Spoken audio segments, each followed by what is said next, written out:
क्या हो अगर एवेंजर्स डूम्सडे एक्चुअली में एक ऐसी स्टोरी हो जहां डॉक्टर डूम विलन कम और स्टीव रॉजर्स के खुद के प्लान का हिस्सा ज्यादा हो। इस वीडियो में हम यही थ्योरी को एक्सप्लोर करने वाले हैं कि डूम्सडे कोई एक्सीडेंट नहीं बल्कि एक वेल कैलकुलेटेड प्लान का रिजल्ट है जिसमें स्टीव और लोकी साथ में काम कर रहे हैं, क्योंकि जो रायता ही हू रिमेन्स और कई सारे कैंग वेरिएंट्स ने फैलाया है उसको साफ करने का सिर्फ यही एक रास्ता है। मे बी इस प्लान में और भी लोग शामिल हो, बट मेन दो बंदे स्टीव और लोकी ही हैं। सुनने में ऑड लग रहा होगा क्योंकि सारे डूम थ्योरीज के अराउंड हैं, पर हाल ही में रूसो ब्रदर्स ने ये कहा था कि स्टीव रॉजर्स सेंट्रल फिगर है डूम्सडे का, तो मुझे ये एंगल एक्सप्लोर करने का मौका मिला जिसके ऊपर मैं अपना एक व्हाट इफ लाने वाला था। तो अब आप समझ ही गए होंगे कि ये थ्योरी कितनी मजेदार होने वाली है, तो चलिए इसमें बात कर लेते हैं। सबसे पहले बात करते हैं स्टीव के पैराडॉक्स की। एवेंजर्स एंड गेम के एंड में हमने देखा था कि स्टीव टाइमलाइन में पीछे जाकर पेगी कार्टर के साथ सेटल हो जाता है। ऑफिशियली ये बोला गया था कि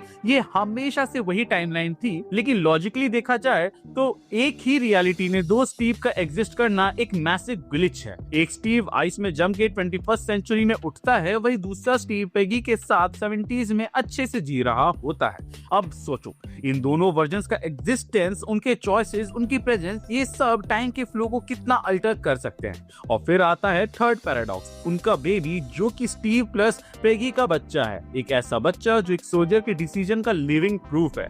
एक ऐसा डिसीजन जो शायद सेक्रेट टाइमलाइन के रूल्स के हिसाब से कभी होना ही नहीं चाहिए था। स्टीव का बच्चा कोई नॉर्मल ह्यूमन नहीं बल्कि एक वॉकिंग इंकर्जन ट्रिगर है, एक ऐसी एंटिटी जो दो कॉन्ट्राडिक्टरी रियलिटीज के बीच का पुल बन के खड़ी है। और यही पर एंट्री होती है एंशिएंट वन की। एंड गेम में जब बैनर उससे मिलता है तो एंशिएंट वन क्लियरली समझाती है कि अगर इन्फिनिटी स्टोन्स गलत टाइमलाइन में छोड़ दिए गए तो सैक्रेड फ्लो टूट जाएगा, अल्टरनेट ब्रांचेस क्रिएट होंगी और केओस स्प्रेड होगा। ऑफिशियल मूवी में हमें सिर्फ इतना दिखाया गया कि बैनर उसको मना लेता है स्टोन्स वापस करने का प्रॉमिस करके, लेकिन एक ऐसी सॉर्सरर जो फ्यूचर के सारे पॉसिबिलिटीज देख सकती है, क्या वो इतनी आसानी से मान जाएगी बिना किसी बैकअप प्लान के? स्ट्रेंज सबसे बेस्ट होगा, पर एंशिएंट वन वो थी जिसने अपनी नियति खुद डिसाइड की थी। व्हाट इफ में भी हमने देखा था कि मरने के बाद भी वो स्ट्रेंज को गाइड और हेल्प करने के लिए आती है, बट अफसोस सुप्रीम स्ट्रेंज उसको सरपास कर जाता है। मेरा कहना सिर्फ ये है कि एंशिएंट वन ने भी स्टीव से मिलने के बाद फ्यूचर्स देखे होंगे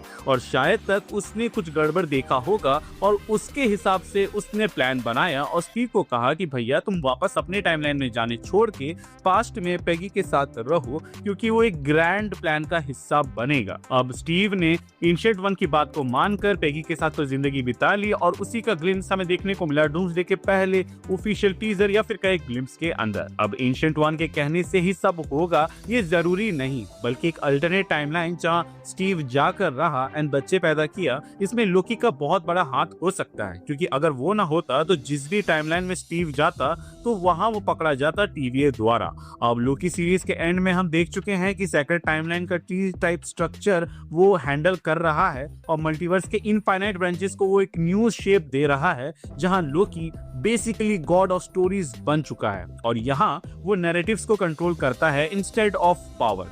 अब अगर हम ये मान ले कि लोकी टाइम के बाहर बैठा हुआ है और स्टीव भी अपने टाइमलाइन से बाहर जा चुका है, तो इन दोनों का इंटरसेक्ट होना बिल्कुल लॉजिकल लगता है। एक सोल्जर जो हमेशा से ड्यूटी और सैक्रिफाइस पे बेस्ड रहा है और एक क्रिस्टल गॉड जो एक कॉस्मिक स्टोरी टेलर बन चुका है, दोनों मिलके एक ऐसी कहानी बना सकते हैं जहां मल्टीवर्स को फिक्स करने के लिए पहले उनको टूटने देना होगा, विच मीन्स कि लोकी एंड स्टीव ने सीक्रेटली कोऑर्डिनेट करके इंकर्जन को होने दिया ताकि डूम आए, और स्टीव का बच्चा करना भी उनके प्लान का हिस्सा होगा, क्योंकि स्टीव का बेटा दो अलग टाइमलाइन से जन्मा है, तो वो ना सिर्फ इंकर्जन ट्रिगर कर रहा है बल्कि डूम के लिए एक अट्रैक्शन पॉइंट भी बन रहा है। सो लोकी एंड स्टीव ने डूम को ट्रैप करने के लिए भी एक प्लान ऑलरेडी बना रखा है, जिसके बाद आपके मन में एक ही सवाल आएगा और वो ये है कि डॉक्टर डूम कहां से आता है। ऑफिशियल लीक्स और रूमर्स ऑलरेडी ये हिंट कर रहे हैं कि आरडीजे का डूम मल्टीवर्स को एक तरह से इन्फेक्शन मानता है, जहां अनलिमिटेड रियलिटीज, इनफाइनाइट वेरिएंट्स और एंडलेस सफरिंग है। डूम के लिए परफेक्ट यूनिवर्स वो है जहां सब कुछ उसके रूल के अंदर हो, जहां no chaos, no chance, no unnecessary pain हो। और यहीं पर स्टीव रॉजर्स का पर्सपेक्टिव काफी डेंजरस तरीके से अलाइन हो सकता है। स्टीव ने एंडगेम के बाद देखा कि थैनोस, अल्ट्रॉन और लोकी जैसे पावरफुल बीइंग कोई भी सॉल्यूशन नहीं ला पा रहे हैं और हर विक्ट्री के बाद एक नया विलन, एक नया वॉर हो रहा है। तो हो सकता है कि किसी पॉइंट पे स्टीव इस कंक्लूजन पे पहुंचे कि जब तक इनफाइनाइट पॉसिबिलिटीज होंगी तब तक इनफाइनाइट ट्रेजेडीज होती रहेंगी। और एक सोल्जर के लिए जिसने हर एरा के वॉर को देखा हुआ है, ये थॉट बहुत ही हैवी हो सकता है। स्टीव और लोकी ने डूम को पर्सनली क्रिएट नहीं किया, बल्कि उसके राइज को कॉन्शियसली अलाउ किया। वरना तुम ही सोचो कि लोकी के होते हुए डॉक्टर डूम इतना पावरफुल कैसे बन सकता है कि वो लोकी को ही डिफीट कर दे। क्या ये पॉसिबल है? नहीं ना। जैसे कॉमिक्स में कभी कभी हीरोज जानते हुए भी किसी थ्रेट को ग्रो होने देते हैं, क्योंकि उनको पता है कि आगे चलकर वो किसी और बड़े खतरे के अगेंस्ट काम आ सकते हैं। इसी तरह यहाँ लोकी और स्टीव ने एक ऐसे व्यक्ति के एग्जिस्टेंस को होने दिया जो मल्टीवर्स से नफरत करता हो, जो पहले खुद डिक्टेटर बने और फिर उसे एब्सोल्यूट कंट्रोल को तोड़ के एक बेटर यूनिवर्स बना सके। स्टीव के दिमाग में डूम एक नेसेसरी एविल बन सकता है जिसे वो पर्सनली हेट करेगा, लेकिन स्ट्रेटेजिकली उसका यूज करेगा। तुम इसको ऐसे समझ सकते हो जैसे एक चेस प्लेयर नोइंगली एक पावरफुल पीस ओपोनेंट के पास रहने देता है, सिर्फ इसलिए क्योंकि एंड गेम में उसको सैक्रिफाइस करके वो बोर्ड रीसेट कर सके। अब देखो भाई, जैसा कि मैंने बताया था कि स्टीव का बच्चा एक स्पेशल चाइल्ड है और एक एंकर है डूम के लिए, तो ये एक ट्रेड भी बन सकता है जो रास्ता खोलेगा स्टीव और डूम के मिलने का। ठीक वैसे ही जैसे सूजन और डूम मिले थे फैंटास्टिक फोर के एंड क्रेडिट में। आई नो आप लोग सोच रहे होंगे कि ऐसा करने से तो स्टीव एक हैवान हुआ जो अपने ही बच्चे को मोहरे के जैसा इस्तेमाल कर रहा है। तो मेरे भाई, मैं आपको ये बात बता दूं कि जिसको तुम देख रहे हो वो स्टीव रॉजर्स है, ना कि कैप्टन अमेरिका। स्टीव ने पहले भी इमोशनल होकर गलतियां की हैं, जैसे टोनी से सच छुपाना कि विंटर सोल्जर जो कि बकी था उसने ही उसके पेरेंट्स को मारा था।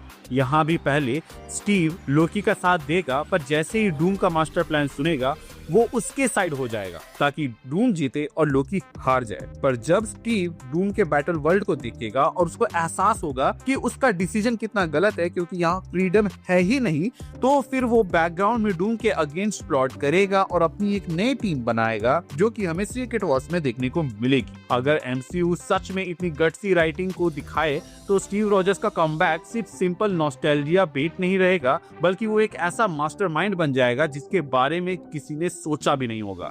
डूम और लोकी दोनों ही मास्टरमाइंड के टॉप प्लेयर्स हैं और इनकी होते हुए स्टीव खेल जाएगा तो भाई मजा ही आ जाए। वैसे भी हम लोगों ने डूम्सडे के पहले ग्लिम्स में देखा था कि वहां पर captain America will return in doomsday नहीं था, बल्कि Steve will return in doomsday था, विच मींस कि हमें जो डूम्सडे में स्टीव रॉजर्स देखने को मिलने वाला है वो कैप्टन अमेरिका नहीं होने वाला। तो मे बी वो कुछ एक अलग ही कैरेक्टर या पर्सोना को अपनाए जो हमारे लिए भी डिफरेंट हो सकता है कि हमें स्टीव वर्सेस स्टीव के डिसीजन की कहानी दिखाई जाए, जिसके अंदर of course great fight sequences होंगे, लेकिन कोर स्टोरी ये हो सकता है कि स्टीव ने जो डिसीजंस लिए थे वो आगे जाके कैसे प्ले आउट हुए। आपको क्या लगता है? आप हमें कमेंट सेक्शन में बताइएगा। मिलते हैं एक नए वीडियो में नए टॉपिक के साथ, तब तक के लिए बाय बाय।